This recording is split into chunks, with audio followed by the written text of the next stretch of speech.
Hello, welcome to video 5.0. This is Mr. Miller. And the purpose of this video is to give you a few examples to get you ready to do lesson 5.0. We're going to start our unit on polynomial functions and quadratic functions by just exploring some patterns and playing around with them a little bit. Here we go. We've done this before. There are actually three kind of patterns I want to talk about. So our goal is to see the pattern of the numbers and see if we can continue the pattern. So there are all kinds of different sequences of numbers, but normally what I start to do when I'm doing this is I look for how they are changing. From 7 to 15, that's going up by 8. And from 15 to 23, I see it's going up by 8 again. And so already we have the pattern. This sequence is going up by 8. So I'm just going to keep adding 8s. 23 plus 8 is 31. 31 plus 8 is 39. If we add another 8, we get 47. And if we add another 8, I believe we get 55. No problem. Let's take a look at this one. Let's see what it's changing by. To figure out what it's changing by, I take the second number minus the first number.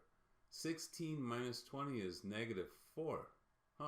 Seems like maybe it's going down by 4. So let's try this one. 12 minus 16 is minus 4. So I'm pretty convinced that's the pattern. So going down by 4s. 12 minus 4 is 8. Subtract 4 again, we get 4. Subtract 4, we get 0. And subtract 4 one last time, we get negative 4. Let's take a look at this one. This one's pretty easy to figure out. We see 7, 7, 7. Looks like this is a constant pattern. So I'm just going to fill it in. It's always 7. That's what it means to be constant and never changes.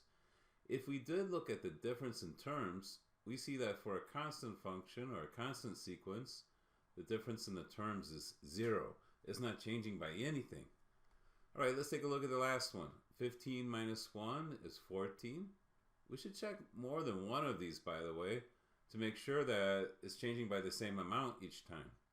29 minus 15 is 14. Yep, changing by 14, so it's going up by 14. So 29 plus 14 is 43, plus another 14, I believe, is 57. Then we'd have 71, and then 85. All right.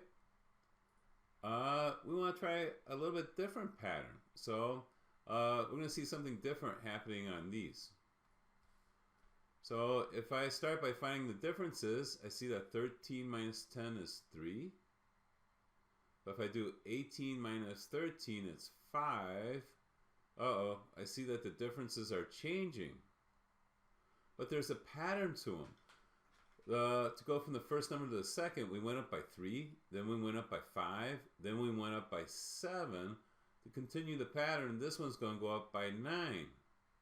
We'll get 34. This one's going to go up by 11. That's 45.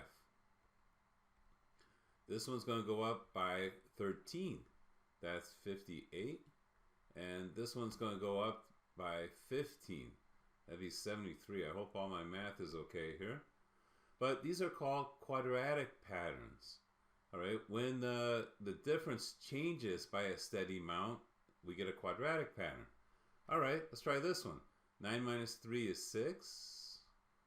19 minus 9 is 10. 33 minus 19 is 14. I can see what the pattern in the differences is. It looks like the differences are going up by 4. This changed by 6, by 10, by 14. The next one's going to change by 18. That would be 51. The next one's going to change by 22. That would be 73. Next one's going to change by 26. That would be 99, I believe. And the next one's going to change by 30. That'd be 129. Okay, one last example here. 0 minus a negative 1. You gotta remember we're subtracting. 0 minus a negative 1 is positive 1. That's the difference. From negative 1 to 0, we went up by 1. 3 minus 0 is 3. 8 minus 3 is 5. Huh, I see a pattern here. 1, 3, 5. Next one's going to go up by 7. 15. Next one's going to go up by 9. 24. Then by 11. 35. And finally by 13. 48.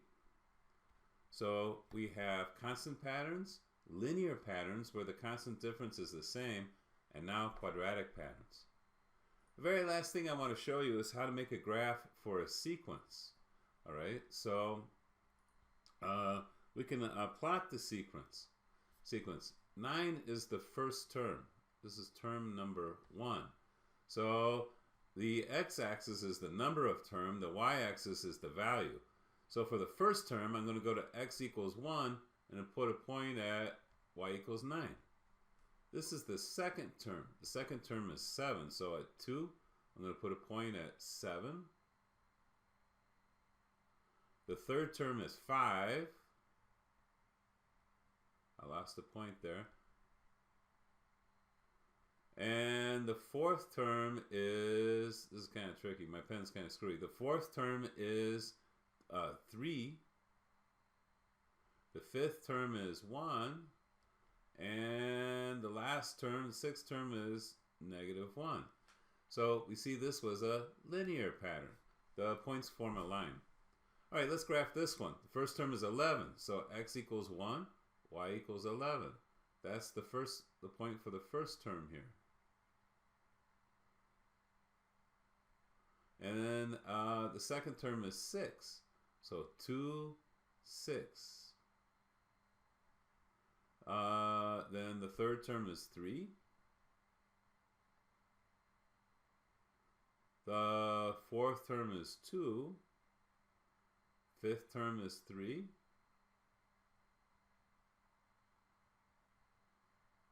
And, wow, I'm having a lot of trouble with my points here. The sixth one, or next one, is 6. And the final one is back at 11. So I hope you can see it. The points are kind of small. But this one is the shape of a parabola. It's a quadratic pattern. So whenever we graph a quadratic pattern, we get a parabola. Okay. Now, that was pretty quick, but hopefully you have enough to complete lesson 5.0. It's located in Google Classroom. Good luck.